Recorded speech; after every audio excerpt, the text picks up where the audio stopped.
I've been meaning to ask this as well. I know, so you worked your time at Deloitte as well, and you got the CPA as well, but you were also able to do other activities on top of working at Deloitte. Because I remember when I was working at KPMG, the hours of work tend to be long.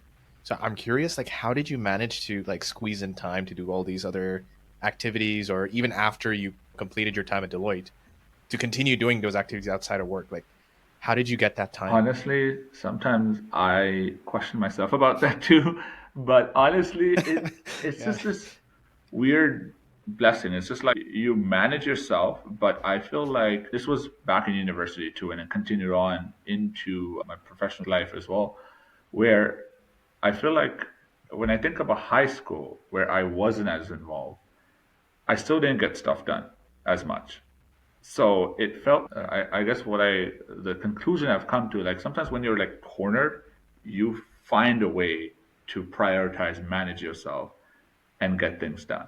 So in university and after when I was working and before as well too, it was always at least there was that drive and motivation that I want to make an impact. I want to do other things as well too. And I got throw a kick out of it as well too that hey, I want to make an impact. And I want to know that I've made an impact. Whether anyone else knows or not, I don't care. As long as I feel fulfilled that I made an impact, I felt good. And that's where I tried to be involved and worked around it. And it's about communicating, managing with your team members and setting the expectation up front. Hey, I have this commitment. I'm a TA. I have to go to university once a week. I have these other volunteer opportunities or any other activities you are. If you're pretty open and forefront with your team, especially nowadays, they're Yep. pretty receptive and understanding of what's going on. And even if they're not, it's hey, let's get on the table, let's discuss this because these are my commitments.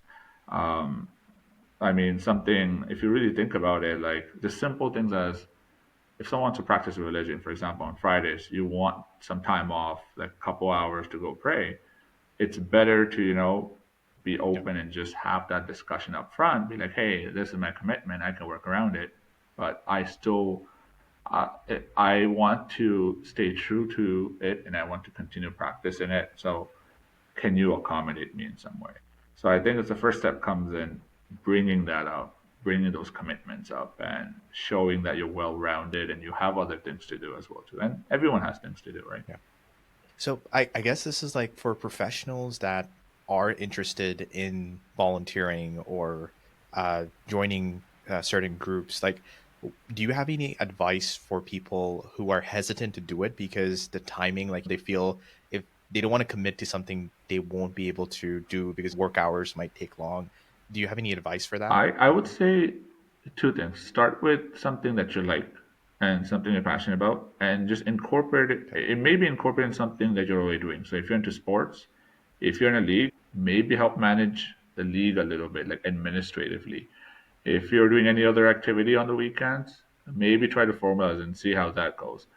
And I would say just start small. You don't have to commit to something formal. I think we're in this world where it's not official till I have a title, and it doesn't have to be that. It's like you can informally help with something and then let that take its course and build up from there, I would say. And that's a comfort zone of this is what I'm comfortable and committing to. It's informal, it's fine.